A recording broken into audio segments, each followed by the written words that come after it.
90, sur 100 présidents, peut-être 90 sont des marionnettes. Il faut que ça cesse.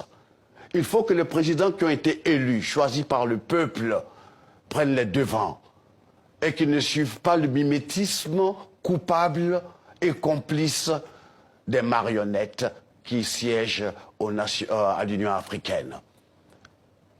Nous voulons être un peuple respecté. On n'a pas besoin de charité, de mendicité. L'Afrique a tout pour s'en sortir. Ça fait 60 ans qu'on nous promet qu'on nous aide. On ne veut pas de cette sorte d'aide. On n'est pas des mendiants. Oui. On a le pouvoir humain, on a l'énergie de matières premières. On peut s'en sortir. Qu'est-ce que vous pensez, Alpha, du discours du président français Emmanuel Macron à Ouagadougou qui a reconnu d'abord les crimes de la colonisation et qui a appelé finalement à sortir de cette relation-là?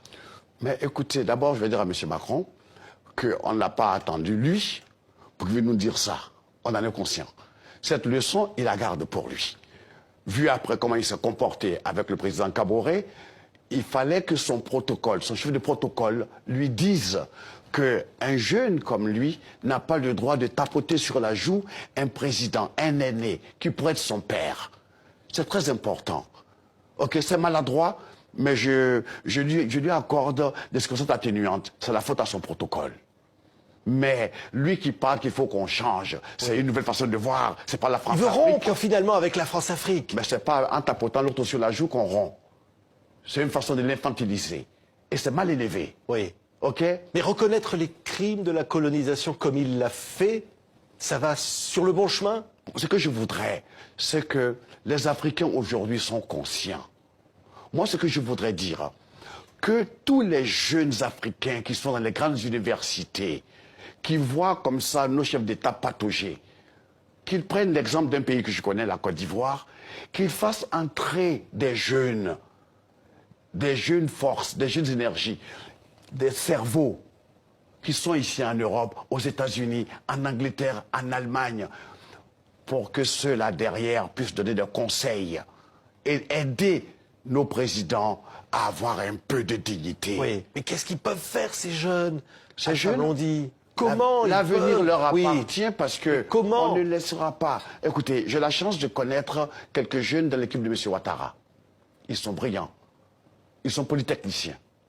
Il y en a plein comme ça. Il y a des Béninois, il y a des Togolais, il y a des Congolais, il y a des Camerounais, il y a des Sénégalais. Tous ceux-là doivent venir à la rescousse. Ils ne peuvent rien apporter ici en Europe. Mais en Afrique, on a besoin d'eux. Et il ne faut pas qu'ils soient là et que leur silence et leur inactivité, permettent à des gens de venir nous humilier. Les énarques comme M. Macron, il y en a aussi en Afrique. Donc ce n'est pas un petit énarque président qui va venir se foutre la gueule de nos pères et de nos aînés. Il a expliqué qu'il ne cherchait pas du tout cela. Il a expliqué qu'il ne cherchait pas d'ailleurs à humilier, que c'était voilà, autre chose. Ben, autre chose, justement. Pour nous, chacun interprète comme il veut. On aime bien Macron, on aime bien sa jeunesse, mais cette maladresse, tu comprends, on l'a pris tous personnellement. Et je souhaiterais que, s'il a l'occasion de réparer, qu'il le fasse, ou que son protocole lui enseigne comment en Afrique on respecte les aînés. Maintenant, je voudrais m'adresser surtout à l'Union africaine. L'histoire de la Libye. Kadhafi, qu'on l'aime, qu'on l'aime pas, était un membre de l'Union africaine. Donc, l'Union africaine ne pouvait pas autoriser, admettre que M. Sarkozy et l'OTAN viennent bombarder, démolir la Libye. C'est inacceptable.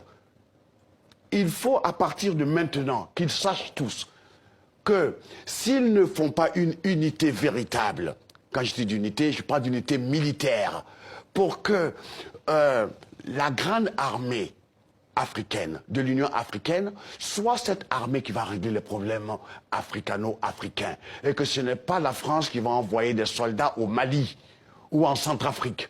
Ce sera l'Union africaine. ok, et que aucun pays n'aura le droit de venir enlever, faire assassiner un membre de l'Union africaine. Ok, c'est un crime. Et ceci étant la genèse, ça a créé cette vente d'esclaves. Ça aussi, c'est de la foutaise. C'est parce que le continent africain, ce colosse, n'a pas encore mesuré son muscle. Il est grand temps que nos présidents prennent conscience de leur force. Nous les critiquons, mais nous savons